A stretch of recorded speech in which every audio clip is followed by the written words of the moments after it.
Should be pretty good here. It's going to start. Cool. All right. Hey, everybody. This is Adam DeClerico, sporting director at Next Generation Soccer Academy.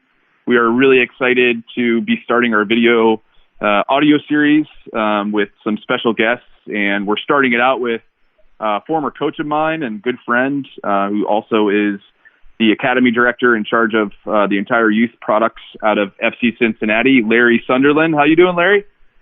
Doing great, Adam. Thanks for inviting me here. Really looking forward to speak with you and catching up on some of our old times.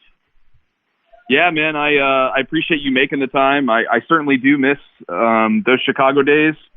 We had a lot of good ones, and we were talking earlier about one of the games that we had back with the Fire and the U23s. And who was that special guest that we were playing against? Yeah, we played against the Croatian Olympic team, and they were loaded. And one of the guys they had was a player named Luka Modric, who has become quite a player. He wasn't too bad, was he? You know, Adam, that team that we played, they were undefeated in Europe, and they were the number one ranked U23 team in Europe at that time. Yeah, we tied them. No, it was yeah. Those were the days. I don't remember having to worry about as much back then either. So it's you know, things have certainly changed. So I appreciate it, man. I wanted to just as part of the series, you know, sit down with people like yourselves that are really connected to not only you know, the bigger picture soccer in the U.S., but also, you know, you're dealing with youth players at FC Cincinnati. And your experience prior to that was with Portland and, of course, back with the Fire. So can you just let's start with just tell us a little bit about your role at FC Cincinnati and you know, anything that's important for our listeners. Sure. At FC Cincinnati, I'm the director of player development, and that role is designed to work with everything from our youth players coming through the system and entering into the MLS first team. So it has a large part to do with the academy and moving those players from the academy to our eventual second team, our reserve team, and then progressing them through the first team. And it also has to do with, you know, of course, sometimes when these players progress from the reserve team or the second team to the first team, they often come back down, and it's kind of a back and forth, right, as they further develop. And my role has a large part to do with that as well. So it's the combination of bringing players all the way through the system and then monitoring them through that final phase of development with the second team until they're eventually fully with the first team and completely transition to the first team on a full-time basis, beginning our second year when the pandemic hit. But we were in our first year of the academy. So my main focus for this first year I've been with the club has been developing and building out the academy. And now we're starting planning for our second year in the academy and building out the reserve team. Yeah, so there's a big setup there, and I'm guessing I've seen the facilities, you know, not in person yet, of course, but it looks like it's a pretty nice setup. And I remember when you were at Portland, some of the things that I thought were really exciting for kids, and of course, I sent a kid up to you back when you were there, if you remember, was that you were able to kind of combine. They were able to train in the same space as the top team. Is that a similar setup at FC Cincinnati? Are they able to kind of share space and see the top team at times? Yeah, at Cincinnati, I have to say it's a top 3 facility in MLS for sure, and it's right up there with anything that you're going to find in the rest of the world outside of maybe a Champions League team setup, right? We have a shared building that has the entire technical side of the organization is at our building. It's called Mercy Health Training Center. We have an academy wing to the building that is set up just like the first team, although not all the bells and whistles. So we have our own medical offices and training room, which is perfect for the academy. And then you go to the other wing of the building, and it's similar but much bigger, more bells and whistles for the first team. The one area in the building that the the first team and the academy share is the gym. We have a tremendous gym. It's a 2-story gym with roll-up doors that you can get the outside, inside. It's an incredible setup. So the first team and the academy share that. There's also the spine of the building joins everything, and the spine of the building goes from the academy entrance all the way through to the cafeteria. And then currently we have 2 grass fields that are just immaculate, and the turf field along with the grass goalkeeper training area. And everything at the facility is joint, right? And I would say the only thing that's off limits for the academy players are first team medical, first team locker room. Other than that, we share the facility. There's 1 dedicated grass field for the first team, and then there's a turf field that the academy trains on full time. And then we have 1 grass field that first team and the academy share. So all of our matches, the academy matches, are on the grass.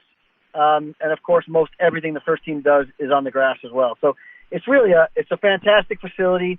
There's crossover between academy players and first team players. I would say appropriate crossover. So it's a great setup for young players to come in and develop. Yeah, and I guess, being a part of that as a young player and seeing that is motivating for them. And if anybody listening, if you go to the FC Cincinnati website, there's some great content, video and photos of the facility being built in the inside. So that's where I've seen it. It is pretty awesome. So the next thing I guess, I wanted to talk to you about, it's funny looking back at some of those old Chicago Fire pictures and even watching old games.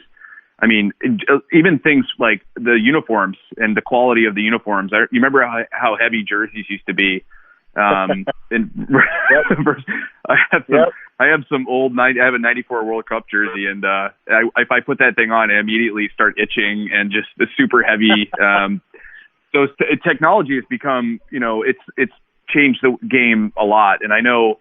You're connected, everything from, using tablets on the fields at training sessions.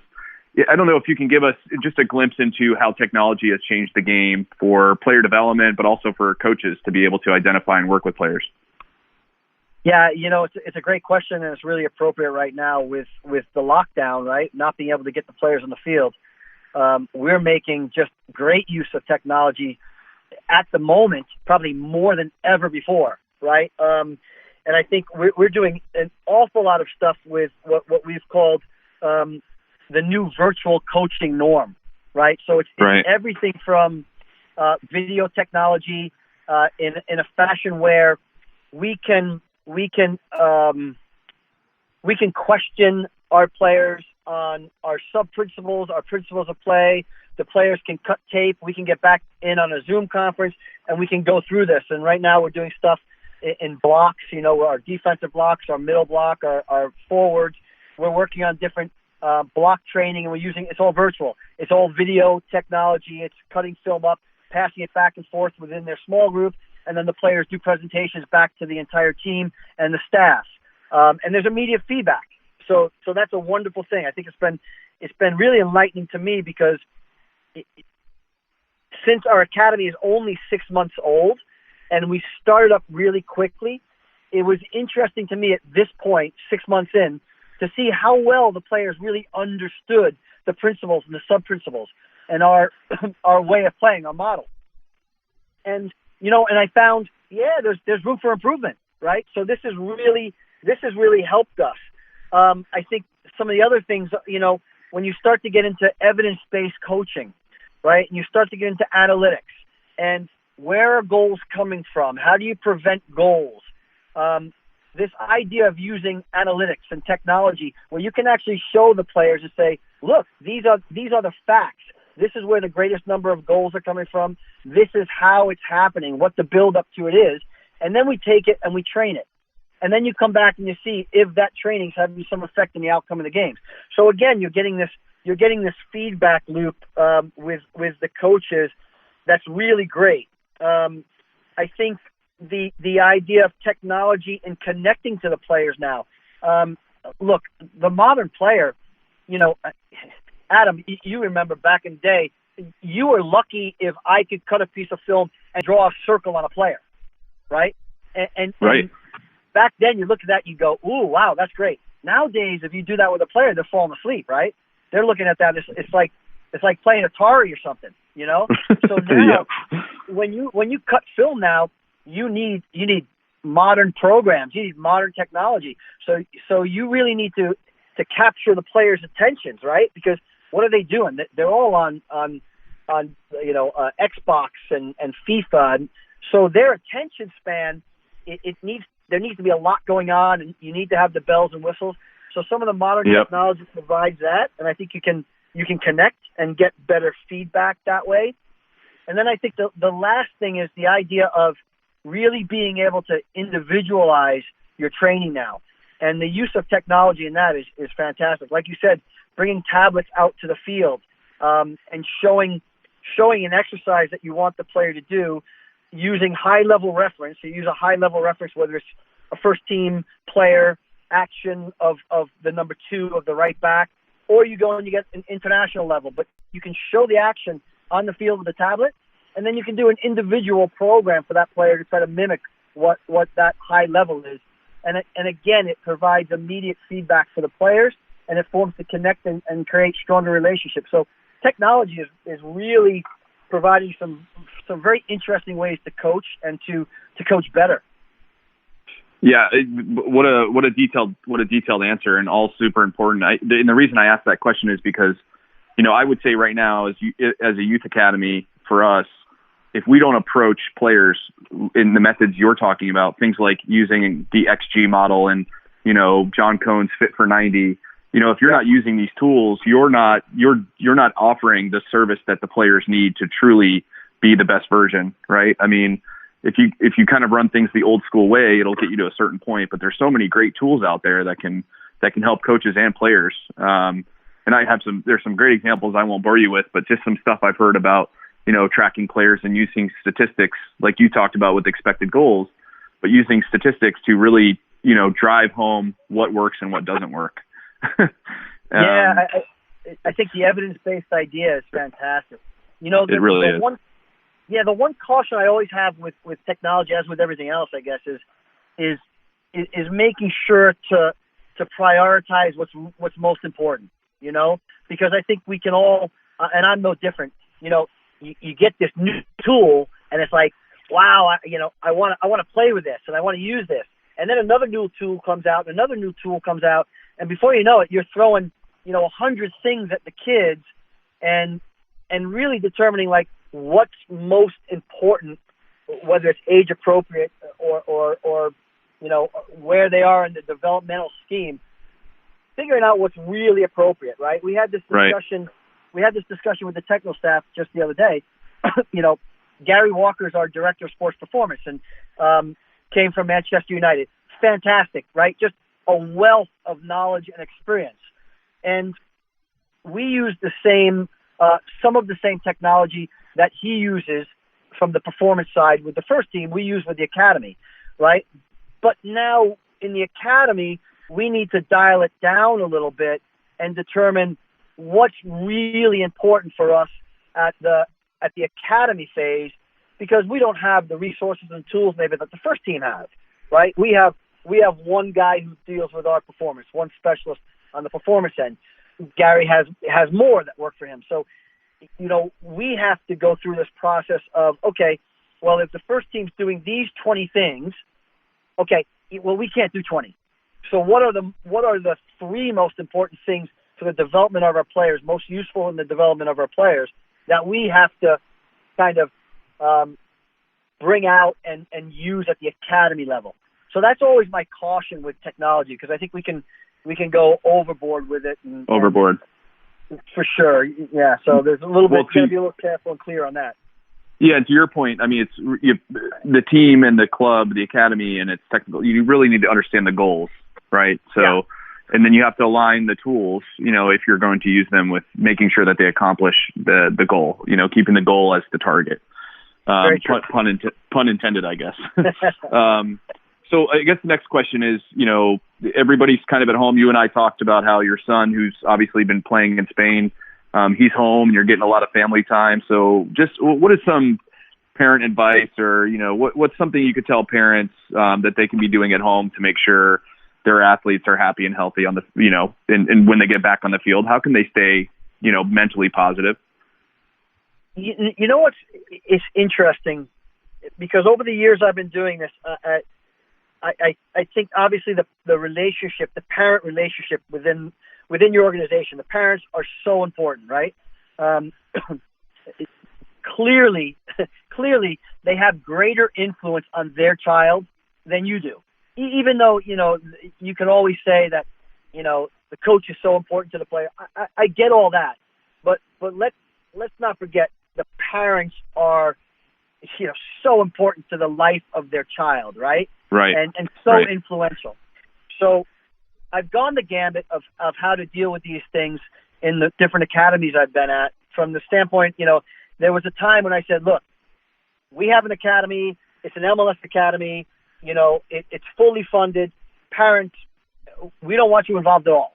Just drop your kids off and we'll do this. And then I got to the point where it was like, no, that's wrong, right? Because we need to work with the parents, right? So then my next step was, and this is kind of my evolution, my next step was, okay, so I'm gonna try to show the parents everything we're doing, right? This is how we coach. This is our methodology. This is our right. curriculum, et cetera, et cetera. And then I came away from that and I was like, well, did I do that for the parents, or was I doing that for myself because I wanted them to see, you know, how smart I am, right? So now right. I've come to the conclusion after a lot of reflection and talking with a lot of people who are far more educated in motivational science and psychology and stuff, that and I found this with my own relationship with my children. You know what? What I need to do as a parent is to support my child through the tough times, and just let them know that I care about them, I love them, that I understand what, you know, I empathize with what they're going through, and I know it's going to be hard, but I trust that if you keep working through the process and you believe in yourself, right, listen to your coaches, right, that you'll come out in a better place.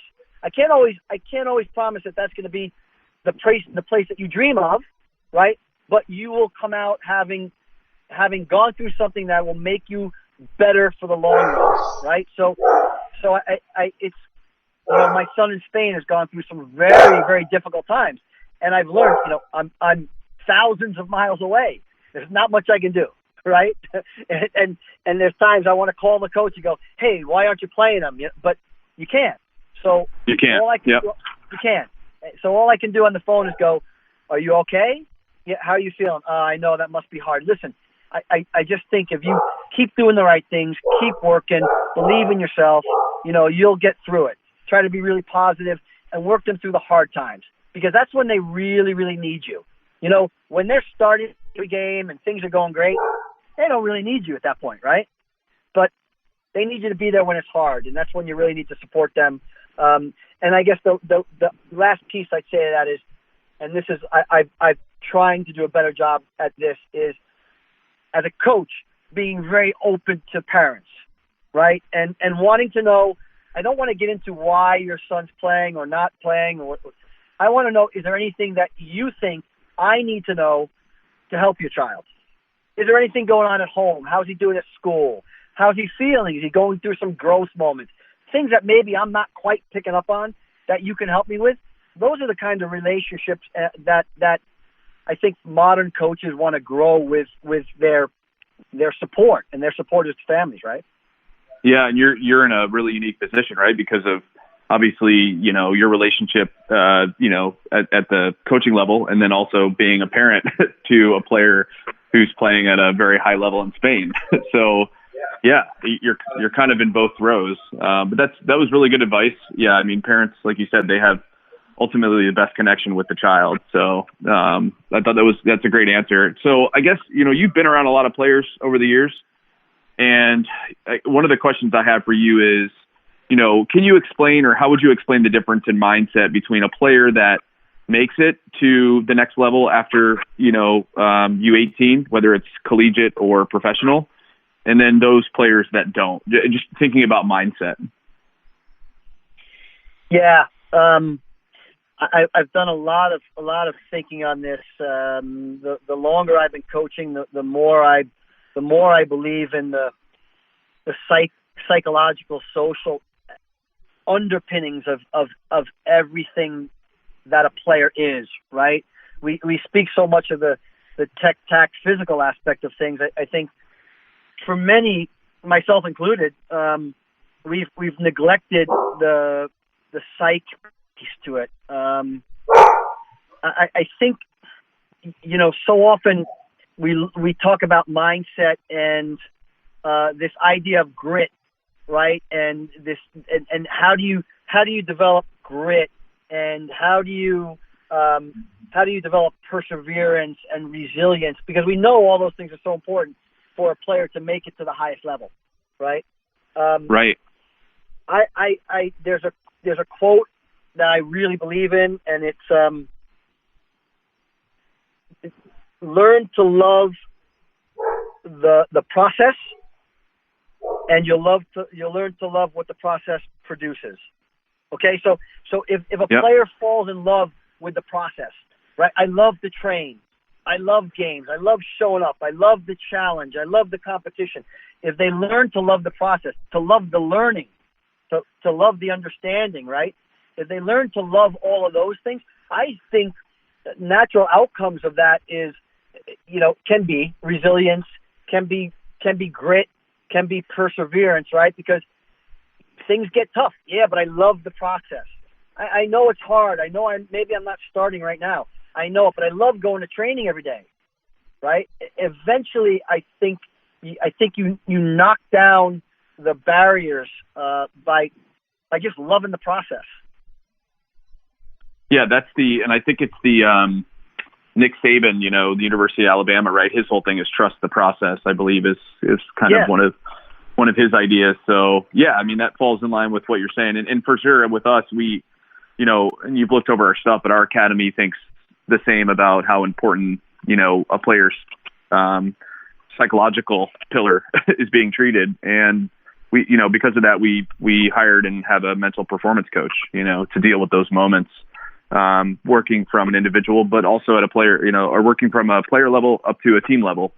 So yeah, I agree with you in what you were saying. So I know you've given me a lot of time, buddy. I appreciate it. And so last question for you is if you could give some advice to players, before our tryouts. We're down here in Florida.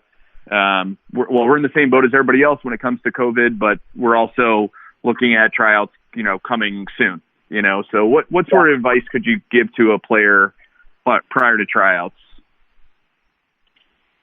Yeah, I think someone asked me this the other day, and I kind of feel like it's one of those things.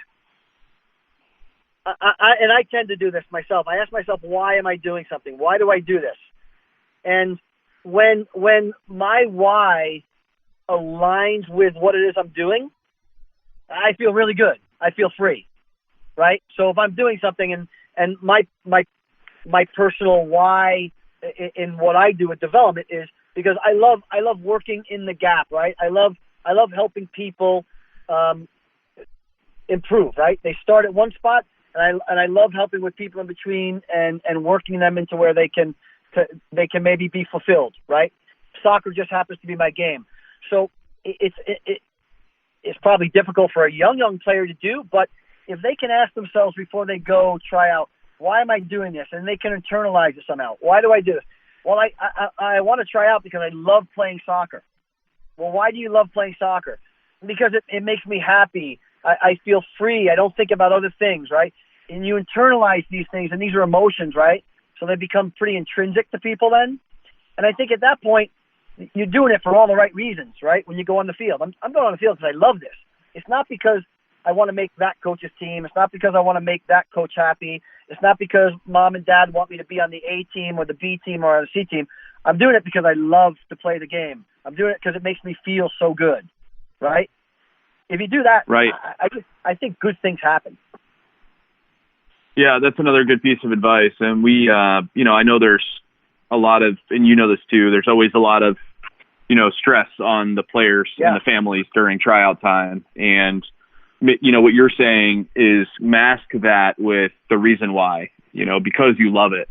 And then you're turning what could be a fear, into a positive. And yeah, that's good advice, man. Well, I appreciate you taking time out of your busy schedule. And, I know that you're looking forward to getting back out in the field with all the kids. And I know you're super busy with, all the kids and trying to keep them busy at home. So, Larry, thanks again, man. When season opens up, I'll be sure to catch a flight up to Cincinnati and catch a game, and we can catch up. So I appreciate it, buddy. Thanks so much. Well, thanks, Adam. We'd love to have you up here. And hey, you're a heck of a great guy and player when I had the opportunity to coach you, and I've enjoyed watching you and your coaching journey just continue to grow. And I'm really excited to see what you do with the club. It's I think great things to come. Yeah, thanks, Larry. I appreciate that, buddy. And for everybody listening, thanks so much. Catch us tomorrow at 4:00. We'll be talking to Sean Toch with Louisville City. Have a great rest of the day. And Larry, I'll talk to you soon, buddy. Take care. Thanks so much, Adam. Bye-bye. Take care. Bye.